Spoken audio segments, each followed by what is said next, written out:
In the vast world of alternate histories on the internet, there are always two stories that capture the interest of all the fans of this type of content. The most famous of all is definitely, what if the Nazis won World War II? But right after that first place, unquestionably, the second most explored alternate history is what if Julius Caesar was not assassinated? To say that Julius Caesar perhaps played the most important role in the fate of the Western world would be an understatement. He alone was able to save the decadent Roman Republic from its eventual fall, reform absolutely all the laws and policies of Roman society, modify and adapt the Roman calendar to one that is much more similar to the one we are all familiar with today, and conquer the enemies who, until then, had the most traumatized the Romans by sacking the city of Rome 350 years earlier. With all of that and much more, in addition to having wisely chosen the best successor he could have chosen after his death, or in his case, assassination. It can be said without a doubt that Caesar had created the foundations for literally the rest of the events that would occur throughout the history of the West up to the present day,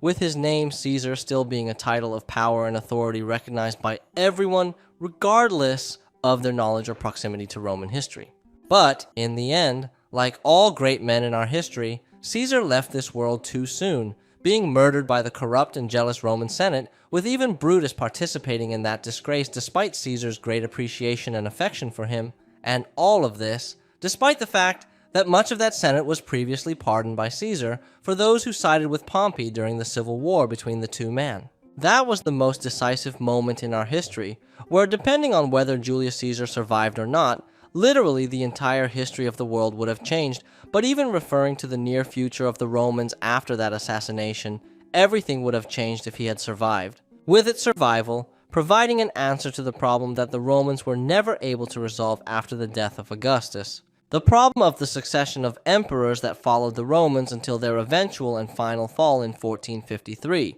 But, despite that problem, as History's Influence said in his video of If the Western Roman Empire Never Fell, the adoption system that came as a natural solution to a problem with no clear answer has much more merit than it is given for. After all, there is a reason why the Roman Empire lasted 3 times longer than the Republic. And in the end, I think in my opinion that having maintained that hypocritical mask of the emperor not being a dictator or a monarch for so long was one of the greatest factors of conflict and civil wars throughout the history of the empire, which ultimately definitely did not help prevent its fall. And I believe that if Julius Caesar had survived and remained in power longer, he would have been able to provide a clear idea and regulation about who or how the Roman Republic and its territories should be governed. And that's what we're going to see today in this story of what if Julius Caesar was not assassinated. So, in this timeline, Caesar somehow survives his assassination attempt either by listening to his counsel's warnings about the plot to assassinate him,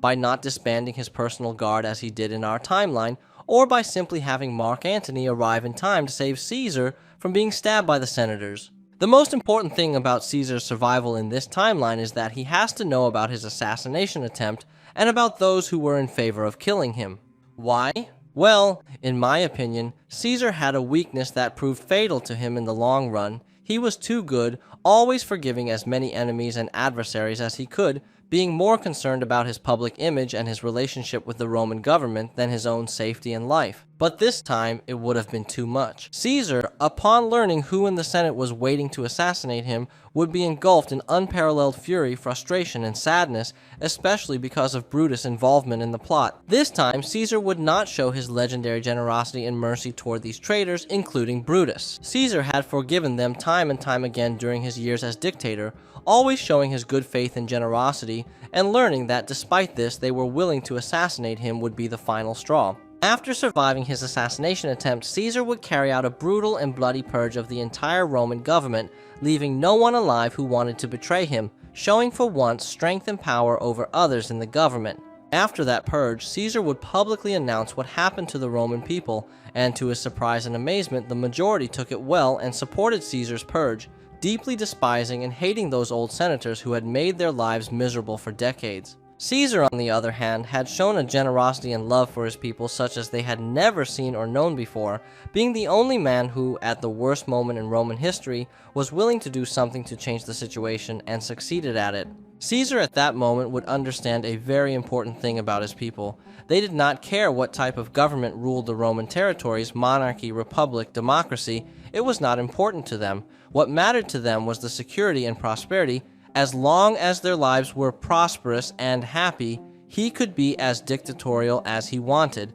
Nothing would change for the rest of the Romans, becoming evident that the only adversary to his plans and ambitions was not the people in his public image, but the Roman government. Following that event, Caesar would completely reform the structure of the Roman Republic, reinforcing his position as dictator for life by only appointing members to the government who were on his side and who also had a genuine desire to do their jobs well, and for only the act for the good of the Romans, without any corruption. It would be there that Caesar would bring about the end of the Roman Republic and the beginning of the Roman Empire, but not being shy or hypocritical about the current situation of the Roman state. Unlike Augustus, he would not hide behind a lot of complicated terminology and hypocrisy that the Roman Republic was still intact, and that the Senate still mattered. He would fully embrace the concept of the Roman Empire and normalize his regime as that of an absolute dictator over the entire empire. And after having purged all the traitors who were plotting against him, and having secured the approval of the people, since they were only interested in if they would have a good and prosperous life with this type of regime,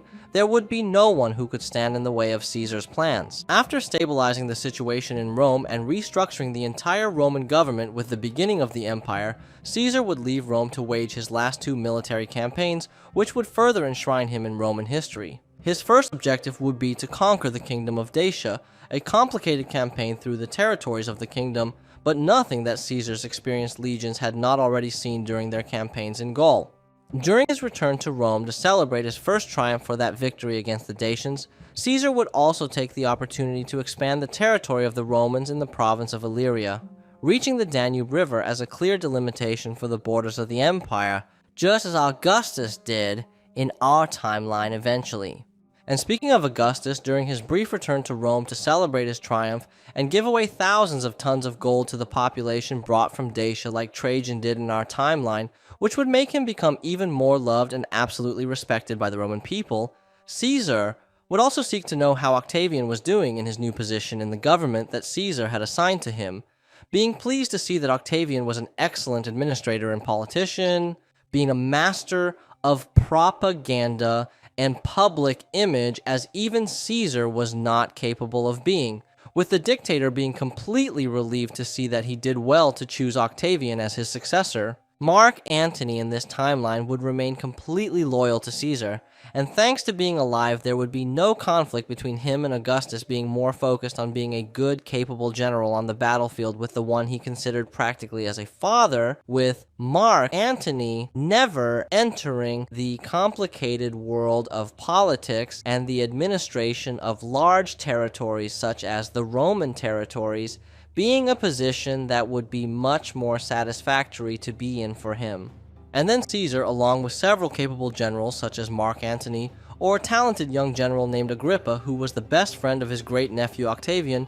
would march on his most important campaign of his life, and the one that would clear Rome's honor. A campaign against the Parthians to avenge the humiliating defeat of Crassus a decade earlier. That campaign would undoubtedly be the most difficult Caesar had fought in his entire military career, with even his genius and adaptability having many problems adjusting to a terrain so different from what his legions had become accustomed to in Western Europe. And the complete or even partial annexation of the Parthians, as Trajan did in our timeline, is completely impossible to achieve in this context. The Roman military power was already very large and advanced by then, but still far from the capabilities it would achieve in the following 2 centuries, and without all the reforms that Augustus implemented in our timeline to reform and standardize the Roman army, Caesar would not have been able to escalate the conflict to the levels that Trajan achieved in our timeline. And besides, even if by some miracle they managed to annex even Mesopotamia like Trajan did in our timeline,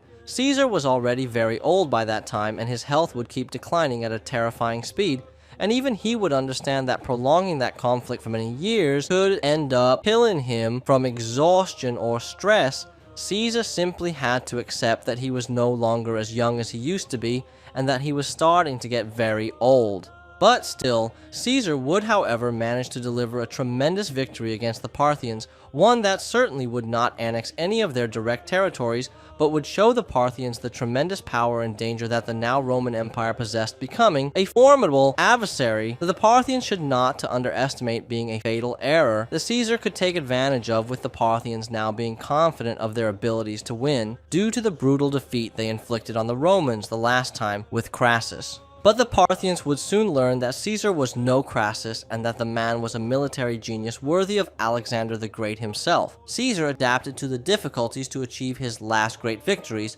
annexing Armenia into the Roman Empire and converting the Kingdom of Iberia and the Kingdom of Albania into client states, thus gaining privileged access to the Caspian Sea. After these brutal defeats, the Parthians would be forced to sign an act of surrender and accept a peace treaty with the Romans, in addition to giving them huge monetary compensations, as well as returning the Roman eagles they stole from Crassus' legions when they defeated him years before. After these impressive victories, Caesar, taking advantage of his return to the west, would surround the Black Sea to annex the Bosporus Kingdom and connect all the Black Sea coast with the rest of the Roman Empire. Returning to Rome for his final triumph, Caesar would be hailed as not only a hero, but as a true god by that point, with all that he had accomplished and contributed to the Roman people, again bringing great riches from his victories in the east to gift to the Romans, and initiating a series of various holidays to celebrate his greatness and that of Rome, definitively entering in the history of humanity as one of the most powerful and greatest men that the world has ever seen and will ever see again. After those final victories, Caesar would have to spend the last years of his life taking care of two very important issues to ensure that everything he built during his life would not collapse the moment he died, just like Alexander the Great. The first thing would be to decide whether to recognize Caesarion as his legitimate son, and therefore legitimate heir, or not. The problem with any decision he makes is that there will be dissatisfied people no matter what, and by people, I mean Octavian. By this point, Octavian would have learned that Caesar wanted him to succeed him, and Caesar in this timeline was able to watch Octavian grow and mature into an extremely capable administrator and politician, fully securing his position as Caesar's heir. However, Caesar would also come to know in this timeline Octavian's tendency to have a violent and even aggressive temperament at times, and to be extremely jealous and possessive of the power he obtained. If Caesar does not recognize Caesarion, eventually the child will grow up resentful of his father's abandonment and of having been fed on pure anger by his mother Cleopatra, turning Egypt into an enemy of the rest of the Roman Empire, which could be a serious problem at the diplomatic, political, and food levels, as Egypt was the first grain exporter in the entire Mediterranean. But if Caesar recognizes Caesarion as his son and therefore his legitimate heir, then Caesar will have no way of knowing whether by the time he dies Octavian will not take radical action to neutralize the man he considers his greatest rival in the future, or accept him as part of the same family and dynasty that he was just starting with Caesarion, in turn being able to become Octavian's heir if the latter manages to accept the child and become attached to him. If Caesar fails to convince Octavian of the usefulness and value that Caesarion could have in the future for his plans and his eventual succession, then after Caesar's death, Rome would once again enter a phase of intense civil war again, this time with a full-grown adult Caesarion being Octavian's enemy, with him having every chance of winning the civil war, just as in our timeline, making everything in the long run return to a history similar to ours. So, for the sake of this scenario, let's assume that Caesar manages before his death to get Octavian to accept Caesarion as a brother and part of his family and legitimate successor after him, with Octavian obtaining all of Caesar's powers and wealth, under the condition that he in turn adopts Caesarion as his legitimate heir, and with that Caesar would partially solve the second problem that the Roman Empire would be burdened with for its entire existence: the regulation of succession problems from one emperor to another. Caesar would ironically create a system of succession similar to the one Diocletian implemented in our timeline, but Caesar would enforce it and enshrine it in Roman code and law, having clear specifications and strict rules for becoming emperor or dictator, with an Augustus being the senior emperor and a Caesar being a junior emperor. The emperor would carefully choose his successor based solely on pure merit regardless of his origins and social status, and choosing an incompetent or dangerous successor would be punished terribly, and in turn, when the successor eventually becomes the new emperor, he would only be allowed to exercise his power from the moment he adopted a new heir in his turn, thus forcing each new emperor to already have his succession assured when starting his government, and therefore creating a closer closeness between senior emperor and junior emperor, which will always allow maintaining the original ideals and visions that Caesar had for the Roman Empire. If all of this went as Caesar planned, then after his death, Octavian would reign over the entire empire, just as in our timeline, being an extremely capable and competent ruler and administrator, and being the master of propaganda, being able over time to change the perception and public opinion of the Romans towards the Egyptians, facilitate Caesarion's legitimacy. Meanwhile, Caesarion, in addition to being Octavian's successor, had already begun to reign in Egypt as pharaoh prior to his accession as emperor, supported by the guidance of his mother Cleopatra until her eventual natural death, gaining a great deal of experience to become a competent and wise leader. And in turn, when Octavian would die similarly to our timeline, Caesarion would rise to power as Roman emperor or dictator, being able to unify Egypt as part of the Roman Empire by also being a pharaoh. And if we base on the life expectancy of Augustus, who lived until he was 77 years old, to imagine until what age Caesarion would have lived, taking into account that both share Caesar's genes indirectly, then Caesarion would reign approximately 15 years in the entire Roman Empire until around the year 30 CE. By that point, it would have been over 80 years since the Romans had known only the system of the absolute imperial dictator for life, and therefore a radical change of that system was now highly impossible, especially during the Golden Age of Rome. But with all of that, you might end up thinking that in the end, it doesn't seem like much has actually changed with our own history, and the succession system isn't as resolved as I've made it out to be, because even in our timeline, Diocletian's system of Augustus's and Caesar's was a tremendous failure. And for all of that, I have to say that you are right. By no means have I created a perfect future for the survival of the Roman Empire, much less with that succession system. But here, what matters is not the succession system itself, but the context in which it was applied in this timeline. In our timeline, although there are dozens, if not hundreds of reasons and factors for the fall of the Roman Empire, both the western and eastern parts, perhaps the most determining factor in this dire fate was the weakness that Roman society carried with it intrinsically in its government since it abolished the monarchy a long time ago, the phobia and terror that it provoked in the minds of the Romans of imagining being governed by a single man with absolute power over them. That fear and trauma led to the creation of a taboo that would haunt Rome throughout its history, pretending that emperors were anything other than mere autocratic leaders who ruled with a parliamentary government like the Roman Senate to pretend they were not dictators. Because let's be real here, fundamentally speaking, what was the difference between Caesar and Augustus and the kind of position of power they held? The honest answer is none. Augustus was as dictatorial as his great uncle was, but thanks to a lot of mental masturbation and an unparalleled propaganda skill,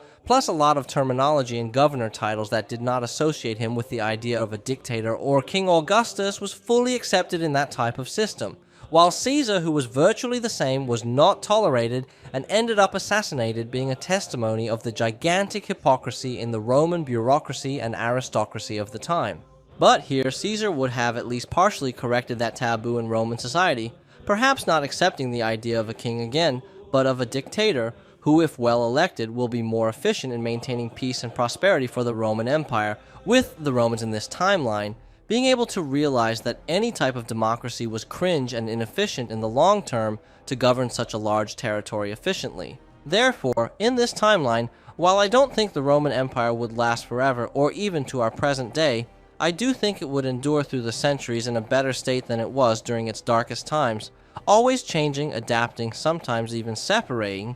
but always coming back together as a single identity, be it a cultural, imperial, or national identity, similar to the Chinese. And because of all this, in this timeline, regardless of the similar or not so similar events that will occur compared to our history, the emperors would never obtain false and hypocritical titles such as Princeps Majesty, Highness, Augustus Consul, but only and in a direct and assumed manner, dictator and emperor of the glorious and absolute Roman Empire, straightforward and absolutely nothing else. And with that, I think this is a good moment to end this video. I hope you enjoyed this story. Don't forget to subscribe, like the video, and comment on what you thought of it. And without anything else to say, see you next time.